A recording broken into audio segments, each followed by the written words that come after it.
Hi, everyone. I am Ashley Cavazos. I'm super honored to be here. Thank you, DriveCentric, for asking us to be a part of your Power Hour. And just wanted to kind of go through some of the best practices we work on at Walser, what we focus on. In particular, we're going to be talking about fumbles and video. So, really, how do you lead during the game? There's so much data and great information in DriveCentric, but these are two things that are some big game changers. So don't fumble. First of all, what is a fumble? A fumble is anything that takes you over 60 minutes to respond to when it comes to a customer's text message, email reply, or even just the first lead response. You want to make sure you're not fumbling. Why? Customers and consumers are impatient. Speed is everything to today's buyers, and their patience wears out after 10 minutes. And think about it for yourself. When you're on your phone and you're texting with somebody, after a while, if they take too long, you probably put your phone down, forget about the conversation. They text you back an hour later and you're like, oh gosh, I totally forgot I was talking about that with that person. So we have to make sure that we stay on top of that with our customers, especially because they are hot at that moment. They submitted a request to us, so they are on their phone or their computer device. You want to make sure that you're responding right away. And especially when they're texting and emailing with us, you got to be prompt and think about it for yourself and put yourself in their shoes. So the data does support it. 82% of consumers rate an immediate response as important or very important when they have a marketing or sales question. 90% of consumers rate an immediate response as important or very important when they have a customer service question. In general, let's just remember 85% of them think it's an immediate response that they want right away. So keep that in mind. You do not want to fumble. And we focus on that very highly at Walter. We want to make sure our customers are getting taken care of and that they're getting the answers they want, when they want them, how they want it. So one thing we like to incorporate into our responses is video. And you heard Heath talk about that a little bit, but we really do have a video culture as well here at Walser. And why not? There are over 244.4 million digital video viewers in the United States. And 54% of our consumers want to see more video content from a brand or business they support. And we know for sure when it comes to automotive, 60% of auto shoppers who use video during the research process reported visiting a dealership or dealer website after watching a video of a vehicle they were considering. So when you get that customer response, you want to send a video, you want to put your face in front of them so they start feeling comfortable as well. When they walk into the dealership, they want to know who they're working with, and also to create transparency. I'm not that like crusty car dealer you may see in those commercials. Also, I have the car here for you, so send that walk around video. It also helps if you have some salespeople who are struggling with, I know we see it a lot, they're struggling with the technology or with like typing up an email, they're not sure what to say. And then you put them in front of a camera, and surprisingly, they are much more comfortable in front of a camera responding to a customer than they are typing on an email. So that is a lot of the discussions we have with our stores and our sales teams, and they love it. I have some very veteran salespeople who at first were like, oh gosh, you want me to do video? And now they're like, I don't follow up any other way. It is only through video. If a customer emails me, they can't really read my tone through text. But if I send them a video, they can see how excited I am. They can understand that I am not grumpy, or however you may take or interpret my my words to be via text. So especially with response times, we love it. It helps us get in front of our customers a lot faster, and it sets us apart from the competition and everybody else who's out there. So we actually have a video for you today to see. This is Phil Pryor.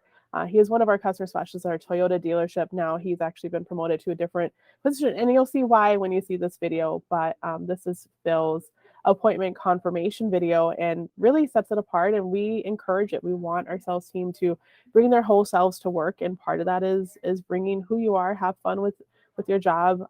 It doesn't have to be serious all the time. Hey Abby, this is Philip with Walser Toyota. I'm just checking really to see if the car is still available. Looks like it's available on the website. And it looks like the keys are here too.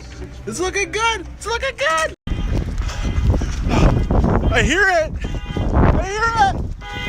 Ah, it's here. It hasn't been sold. Woo! We made it! I'll see you at 11! And who wouldn't want to buy a car from that guy, right? And he did sell the car, and we are one point of contact. And so Phil did get everything that he wanted to make sure the customer was protected with her purchase. She trusted him. She believed that he had her best interests at heart. That's what video does for you. So we have a lot of fun with it. But um, you want to make sure when we talk about fumbles, we talk about video, you're coaching during the game. And one of the great things about DriveCentric is you get that data and you're able to do it in real time and you're able to do it day by day. So this is just an example of a report that we share with our stores. And then we even break it down by teams. But in particular, you can see our fumble rate. So we have the stores, we're competitive in automotive, so we like to stack them up. Who's got the best fumble rate, and they go after it. They want to make sure, one, that they're in the green and that they're at the top of that list. So we like to set ourselves up for 5% or less fumble rate is the goal. And the reason is we don't think we'll ever get to 0%. You get pretty close, but there are times you're going to miss things. You have customers on the showroom floor and your managers and your salespeople are busy with those customers. So you're going to miss a few here or there, or we have seen it where customers have an automated responder that just keeps shooting back to you as every reply. There's another reply from the automated responder, and you're never going to win. So unfortunately, you have to ignore that conversation. You don't want to just keep that going for the sake of it, right? So one of the other great things to keep in mind with coaching during the game is you want to hold your managers accountable as well, and we do that. Our managers there's always got to be a lifeguard on duty, so our managers are always watching. If their team, so we're in teams of 4 to 6 salespeople. So if their salespeople are busy with customers and managers are watching those responses, they're staying on top of it. So it's everybody from the top down, the managers, the salespeople, everybody in the store is responsible for making sure that customer is getting responded to. And we also look at video, right? Our goal for ourselves is a minimum of 150% video, and we actually average about 34,000 videos a month out of our group. We have some stores, as you can see at the top, our Chevrolet dealership, 258% video to leads. So as a total, they sent 1,800 that month. I have a store, as you can see, Toyota. They sent almost 5,000 videos in 1 month alone. And customers love it. And they walk in, they're like, hey, you're the person from the video. I'm like, yep, yes, I am. And our managers are sitting video. Everybody's involved, and they see the impact that it has on our customers. So that data I actually pulled straight from DriveCentric. I just transferred it into my spreadsheet, but you can pull that in the Internet Lead Report, and we look at business hours. It's not quite fair to hold them accountable for anything after hours. We don't expect our teams to work 24/7 around the clock, but we are looking at business hours. So you can see I've got boxed up our response times, business hour fumble right here, and messages. So we're looking at that first lead response and that text and email response. And ideally, I mean, obviously you want your first lead response to be at a low fumble rate, but you really want to also look at your responses, because when that customer is engaged with you, these numbers should be very low. And you can kind of outline, like, as you can see here, these are the sales people you can see who might be struggling with their fumble rates, and you can look at this each day and work on improving that number with them and come up with a game plan. Also, is you as a manager, are you watching for them? If this salesperson is always with customers or they have appointments, we can't expect them to watch this while they have a customer in front of them. So DriveCentric makes it really nice with that report. And then we love to have fun with video. So we like to throw contests out there, highlight the people who are being superstars in video. So you can see this was our 300 club. We had a group of salespeople who were all across our group. Anybody that was in the 300 or above club, they got highlighted in a daily email that we do to all of our sales staff. And we actually had one salesperson who was at 600 videos in 1 month. He was a new hire. He was maybe about 3 months in. We are one point of contact. So there is no BDC. There is no finance manager. These people are all 3 of those: the BDC, the salesperson, and the finance manager. And they see how effective and efficient video is for them, and they're sending it and they're succeeding with it. They're becoming top salespeople. Their appointments, they have a high set rate, a high show rate. They're above 50% appointments sold. And especially when it comes to not having a finance manager, what do your finance numbers look like? They are above average in VSC numbers as well. So this is kind of just an example of the progress. And we started from the bottom. You don't know what you don't know. And so when we first launched DriveCentric, it's about a year ago. And when we got all our stories wrapped up and we had the numbers in front of us, it was about May of 2021. And we looked at the numbers and we're like, okay, 18% average fumble rate. Not too bad, right? But we can definitely do better. Video to leads was 86%. And when we first started off with DriveCentric, as we onboarded each store, that number kept climbing. So this is after we onboarded all the stores. We're at 86%.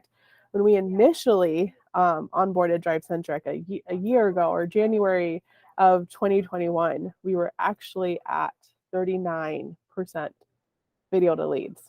And that is not just video, it's canned videos, which is like almost embarrassing to share that with you. But these are duplicated videos, and we were only at 39% video to leads at that time.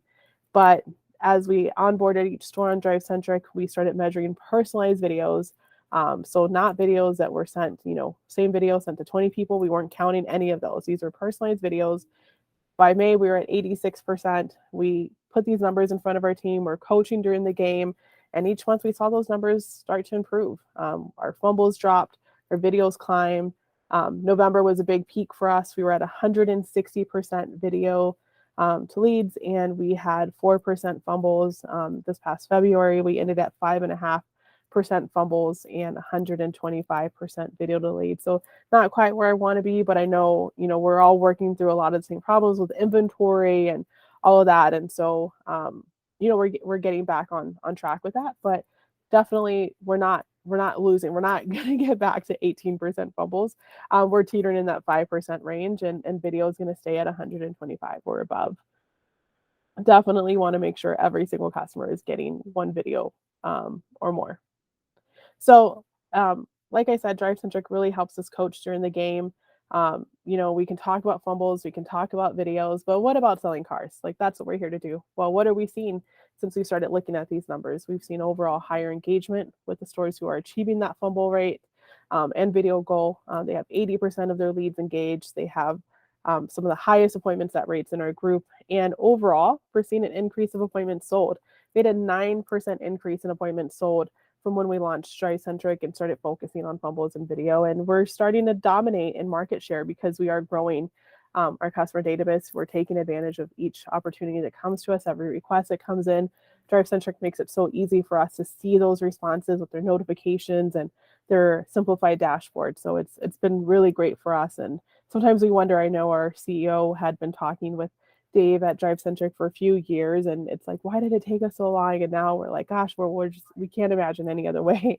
So yeah, that's what I got. If you have any questions, just want to make sure I throw my contact info out there. My name is Ashley Cavazos. I am the Director of Digital Performance for Walser Automotive Group. You can reach me on my cell phone via text, phone call, 361-726-6026, or you can also reach me on LinkedIn under Ashley Cavazos. But I hope you'll have a great day. Thank you for tuning in, and I look forward to contacting or touching base with anybody who would like to talk about this further, has any questions. Thank you, everybody.